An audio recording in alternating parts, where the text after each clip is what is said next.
Hi, I'm Ms. Rosas with 21st Century, and thank you so much for joining us for Chapter 8 and 9 of How to Speak Dolphin. Let's get started.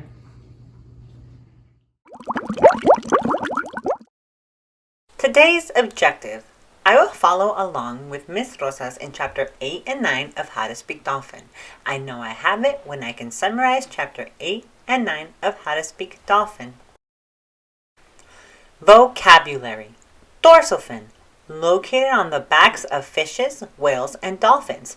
Its main purpose is to stabilize the animal against rolling and assist in sudden turns. Anchored, to make secure or hold steady. Snorkel, a short tube for a swimmer to breathe through while keeping their face underwater. Rehabilitation, to restore to good health or to an otherwise improved state of being. Dehydrated, when the body doesn't have enough water in it to keep it working right. A person gets water by drinking and eating. You lose water when you sweat, urinate, have diarrhea, or throw up.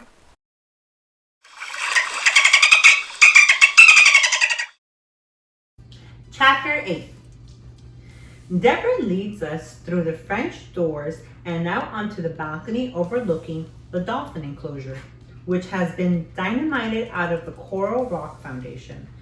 The water is dark green and empty looking. It reminds me of the dolphin enclosure at Ocean Reef. And like Ocean Reef, a submerged fence keeps the dolphins from swimming out into the adjacent canal and escaping to the open ocean. A wooden dock runs the length of the fence. Anchored to the dock are 3 rafts, the first of which has a canopy for shade, a chair, a hula hoop, a beach ball, and a bucket of fish. There's a snorkel and a mask, 2 black life jackets, one for me and one for Adam, and a selection of swim fins. I'm the one who is going into the water with Adam, and though I'd never admit to Dawn, I'm so excited my heart is pounding. I've wanted to swim with dolphins for as long as I can remember. A flattened circle forms on the surface of the pond, then another. Paw prints, the Ocean Reef trainer told me once, made by dolphins traveling just beneath the surface. I tightened my grip on Adam's leash, but the water bubbling out of a huge coral rock fountain has his full attention. Deborah leads the way down the flights of stairs to the dock. Dawn follows, and I try to take Adam's hand, but he jerks it away and clamps it in his armpits.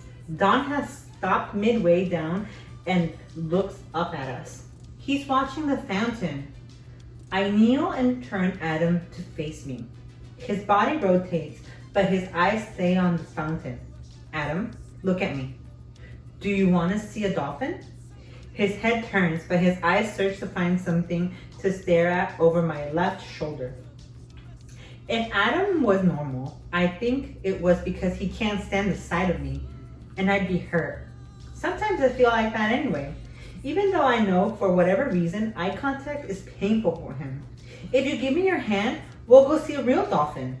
He pulls his right hand from under his left armpit and holds it up. It's damp and hot when I take it.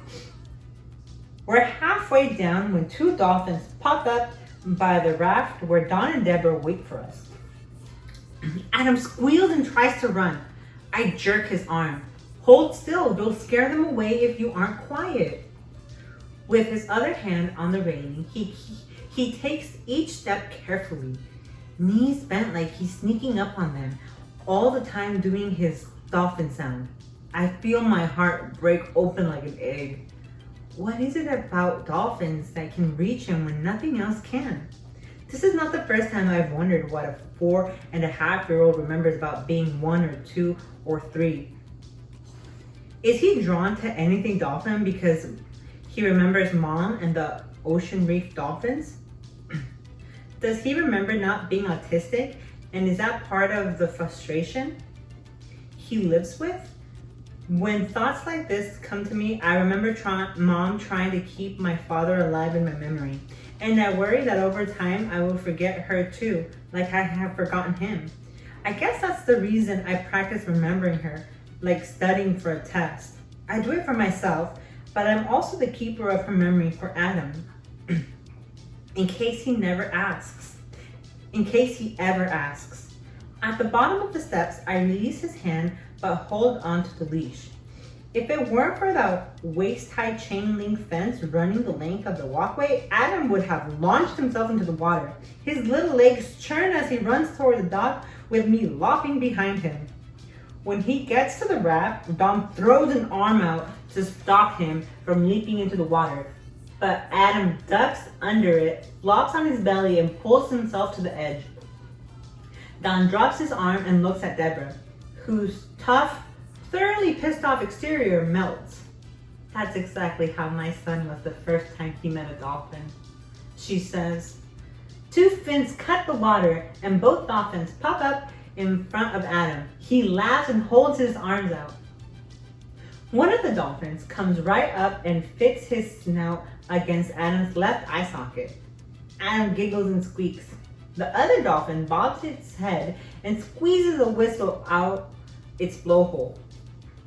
Adam closes his eyes and pinches the bridge of Don closes his eyes and pinches the bridge of his nose, making me wonder if he feels like crying too.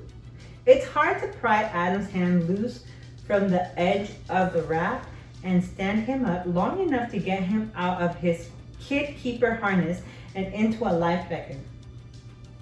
I let Don deal with it, pull on my own life jacket, adjust the dive mask, and slip into the water as warm as the bath. Immediately, I feel the pressure of a dolphin passing and put my face in the water to look for it. I see one of the dolphins disappear into the dark water, but the other slides up beside me on the surface.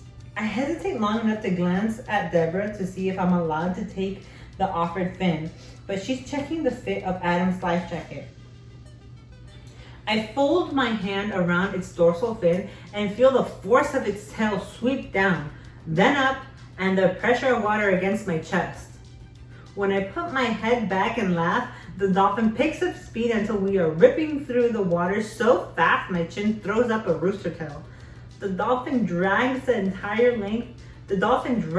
entire length of the pool and back, then sinks out from beneath me when we're an arm's length from the raft. Oh my God! I shake my hair out of my face and grin at Don. Finally, the word awesome means something really awesome. That was so much fun! Adam is trying to pull free of the hold Don has on his wrist. This is supposed to be about your brother. Deborah looks startled. I feel punched. When isn't it? I mumble. The dolphin Deborah calls Squirt surfaces and appends beside me. I love the feeling of hanging in the water side by side with an 8-foot-long bottlenose dolphin, watching the two big land mammals wrestle the little one. I lay my hand on Squirt's cool gray skin. When he doesn't move away, I lean and kiss his cheek. Adam wails and stamps his feet, then falls to his knees. Why don't you let him go? I say.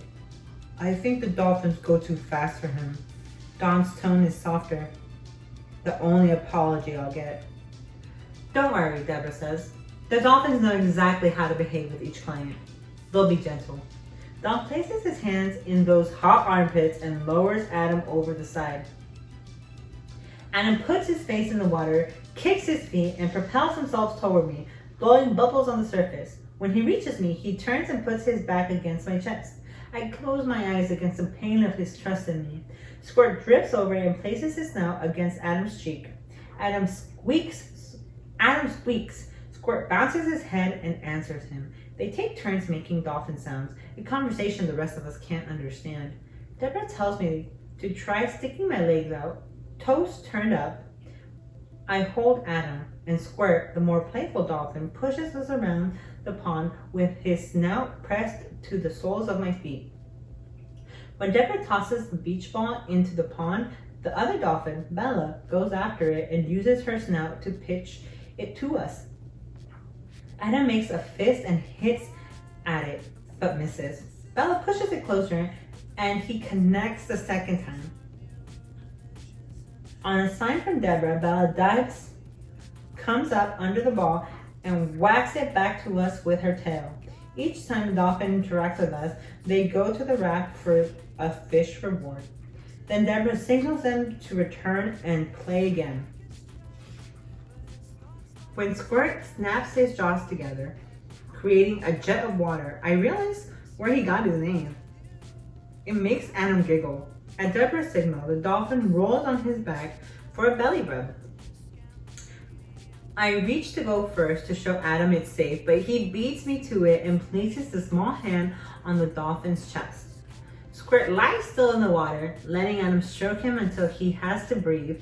Then he appends and holds his flipper out like a pair of arms. Adam turns and backs up against the dolphin. I look at Don. He doesn't know how monumental this is. I've never told him it's the only way Adam allows himself to be hugged, because Adam has never let his father hug him. Are you ready for a ride, Adam? Deborah signals Bella, who comes up beside me to let me wrap Adam's hand around her dorsal fin. When he's got a firm grip, she drags him slowly across the pool, makes a wide turn, and brings him back to me. Adam splashes Squirt, and Squirt twirls. Flippers held out so they throw arcs of water over both of us. Adam giggles, spreads his arms, and kicks his little legs awkwardly, trying to turn fast enough to splash Squirt in the same way. When they tire of that, Bella launches into a game of hide and seek, popping up behind Adam no matter which way he turns. He shrieks with laughter. The harder he laughs, the sadder I feel that I haven't seen Adam this happy since he was a baby, before whatever happened to him happened. We've been in the water for the full hour. Adam's lips are blue and he's shivering. I've got chill bumps from head to toe and the skin on my fingers is white and wrinkled.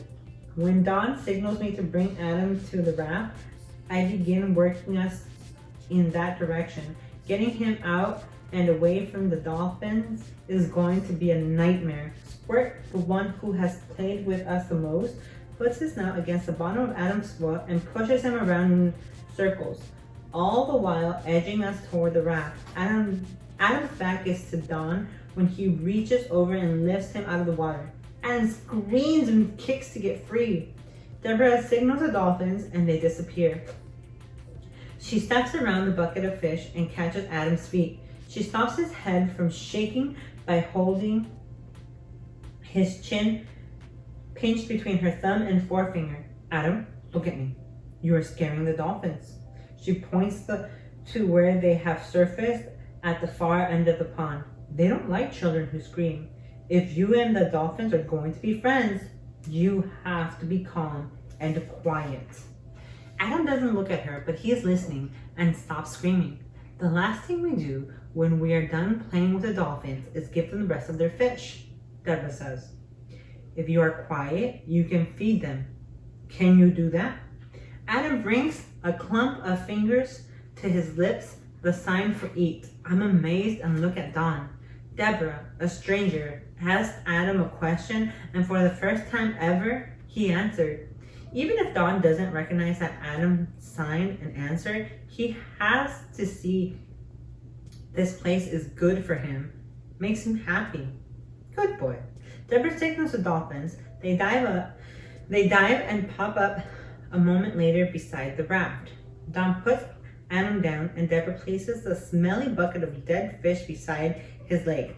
I'll show you how to do it. She lifts a fish by the tail and holds it over the water. Squirt opens his mouth in a wide, toothy smile, and she drops it down his pink throat. Adam squats, picks up a fish, holds it out to Bella, and lets it go when the dolphin opens her mouth. Perfect, Deborah says. After the bucket is empty, Deborah sends the dolphins away, and Adam lets me dry him off. He even holds his arms up so I can put on his t-shirt, and he lets me take his hand as we walk the dock. At the bottom of the staircase, he pulls free and runs to the fountain, stands on his tippy toes, and flicks the water with his fingers. It's then I notice a small pen around the corner. I walk over to look inside. It holds a lone sea lion. There's a lot of algae growing on the netting that separates his pool from the dolphin pond, which is probably the reason I didn't notice it when I was on the other side of with the dolphins. The sea lion is swimming back and forth like a tiger pacing its cage. Her head turns no matter which direction she's swimming. She's looking out at the larger body of water. Adam, come look at the sea lion. He leaves the fountain, comes to stand beside me, and curls his fingers through the chain link fence. Adam doesn't turn his head, and I don't see his eyes track the sea lion's back and forth pattern, but after a couple of minutes, he begins to rock from side to side. I watch my brother and the sea lion, and I am suddenly angry. But before I can think of why or at whom, Adam lets go of the fence and begins to shake his hands like he does when he can't make us understand what he wants.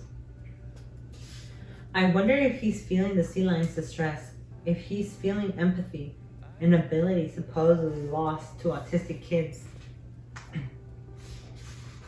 When Adam and I come out of the bathroom in our dry clothes, Dawn is buying 2 Largo Center t-shirts, one for Adam and one for me. Deborah is standing by the elevator with her arms crossed over her chest, clearly waiting for us to leave. Dawn hands me the t-shirt and says to Deborah, I think this looks very promising, and Lily will be out of school in a couple of weeks, so I'd like to set up a schedule for the rest of the summer. Before I can say, wait a minute, do I have say in this? Deborah says, for the full program? No. I'd prefer that you let Adam come down for private sessions with the Dolphins. Deborah shakes her head. I made an exception today because our 5-day programs don't start until next week. If Adam comes back, he needs to participate in the entire program with our trained therapist. Those sessions include classroom art projects, massage, music, and time in the water with the Dolphins. Don gets a smirky look on his face. Deborah sees it too. We appreciate your donation, and I think our program would help Adam, but you only bought your way into one exception. I have a practice, patients with cancer. I can't come down to the Keys for 5 days. I'm aware of your situation, but there's nothing I can do about it. Most of the upcoming sessions are full anyway. We'll come on Sundays if that's more convenient. Today was a one-time concession, Dr. Morin. Your son clearly has a connection to dolphins, but he also needs therapy to address his autism issues. How much do you want? Deborah's jaws work beneath her sun-damaged skin. Please leave, Dr. Morin. This is not a place for you. She turns and walks away. I'm furious. He walked out of Cutler Academy, and now, thanks to him acting like a pompous butthead, we can never come back here. And not that it matters now. He didn't ask me if I was willing to give up every Saturday for the rest of the summer, which I would have, to swim with the Dolphins again. I watched Deborah march off, then turn to Dawn. How'd you let that happen? And did it occur to you I might have other plans on Saturdays? He looks at me. Like what? Another couple of weeks and you'll have all day, every day to do whatever you want to do. Saturday and Sunday are Suzanne's days off, and they should be for Adam. Every day is for Adam, I snap. What difference does it make? That woman is never going to let us come back. I don't care. You should ask me first before you plan the rest of my life. Don doesn't have a clue about my friends, or lack of friends. He's never bothered to ask. Even if I don't have kids my own age to hang out with, I should be free to decide what I do on weekends. Don's blown off the Cutler Academy, and now Adam's chance to see if dolphin therapy works. Nothing's going to change for Adam or me.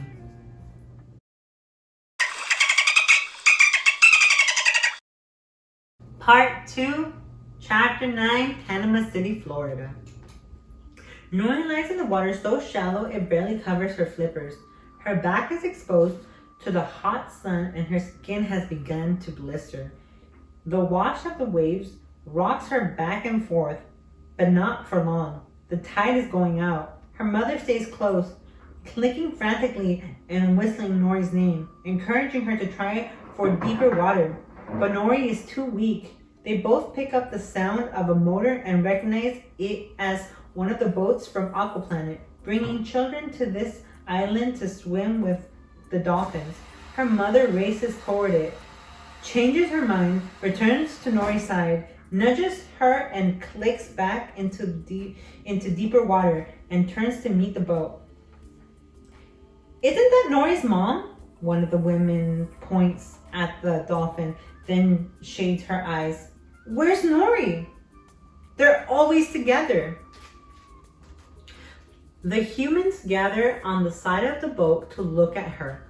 Nori's mom appends, squeaks and clicks, bobs her head, turns and tries to get them to follow. They cut the engine and one of the big humans gets ready to drop anchor. Nori's mom returns and circles the boat, then heads for the beach where Nori lies. The humans watch her. Nori's mom comes back again and makes tighter circles around the boat. I think she's trying to get us to follow her. Someone starts the engine again. People from the boat wet their towels and cover Nori. They form a line and pass buckets of water to pour over her. One of the women sits in the water near Nori's head and speaks softly to her. She has a nice voice. Offshore, Nori's mother swims back and forth. Her clicks and whistles are comforting too. Other boats arrive, some to watch, others to help. Should we drag her into deeper water? No, she's sick. We've called a marine mammal rescue group. They're on the way. It's important to keep her wet and protect her from the sun. The tide turns and is coming in again before a larger, faster boat arrives. It too is full of strangers. Nori's mother swims closer. These people unload equipment, poles, and a canvas sling. The women stroking Nori's head gets up to make room. One of them puts a disc against Nori's chest to listen to her heart and presses his hand to her side. When he takes it away, his handprint is a dent in her side. That's not good.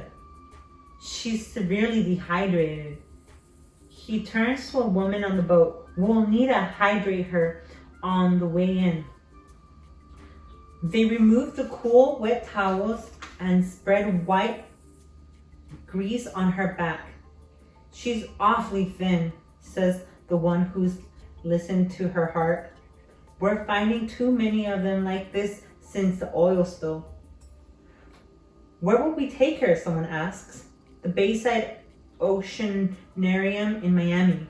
We've called one of our volunteers is waiting in Panama City with a plane to fly her over. Aren't they just an entertainment facility? They also do rehabilitation, he says. We'll need some help here. People line up, roll Nori to one side, and stuff the edge of the canvas sling beneath her. They roll her in the opposite direction, far enough into the sling to drag her into deeper water where they can float her to the center.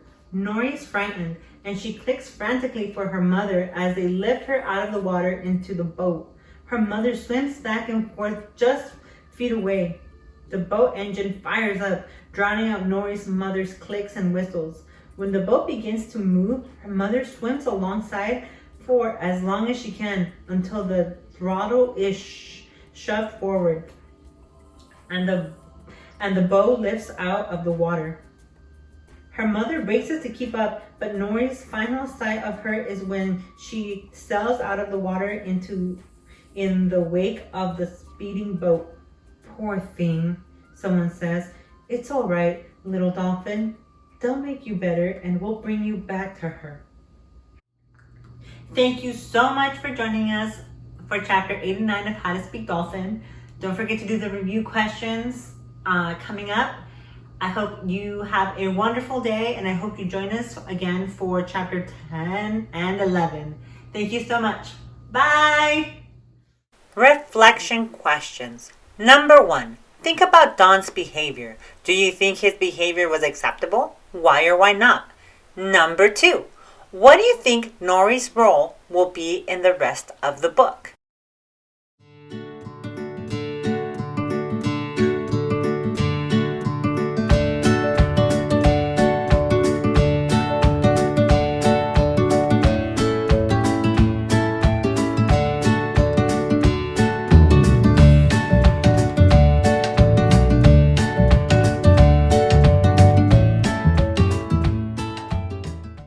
Let's go! Go! Good job. Now let's go! Good job!